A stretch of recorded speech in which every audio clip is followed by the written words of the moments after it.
भारतीय महिला क्रिकेट संघाला आता थेट इंग्लंडचा दिग्गज खेळाडू मार्गदर्शन करणार आहे, कारण टीम इंडियाच्या प्रशिक्षकाबाबत बीसीसीआयने एक महत्त्वाचा निर्णय घेतलाय। WPL नंतर भारतीय महिला संघाला निकोलस लीच्या रूपाने नवीन स्ट्रेंथ आणि कंडिशनिंग कोच मिळणार आहे।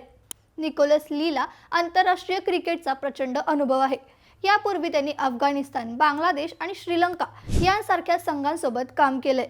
नुकताच UAEच्या लीगमध्ये त्यांनी आपला ठसा उमटवला आहे। 15 फेब्रुवारीपासून भारतीय महिला संघ ऑस्ट्रेलियाच्या दौऱ्यावर जाणार असून तिथल्या आव्हानात्मक परिस्थितीसाठी खेळाडूंची तंदुरुस्ती वाढवण्याची मुख्य जबाबदारी ली याच्यावर आहे। 9 जानेवारीपासून सुरू होणारी WPL संपताच तो आपला पदभार स्वीकारेल। त्यांच्या अनुभवाचा फायदा स्मृती मंधाना आणि हरमनप्रीत कौरच्या संघाला नक्कीच होईल, अशी अपेक्षा बीसीसीआयला आहे। नव्या प्रशिक्षकांमुळे भारतीय महिलांची कामगिरी सुधारेल असं तुम्हाला वाटतं का? तुमचं मत कमेंट्समध्ये नक्की सांगा आणि अशाच क्रिकेट संबंधित अपडेट्ससाठी थोडक्यातला फॉलो करा।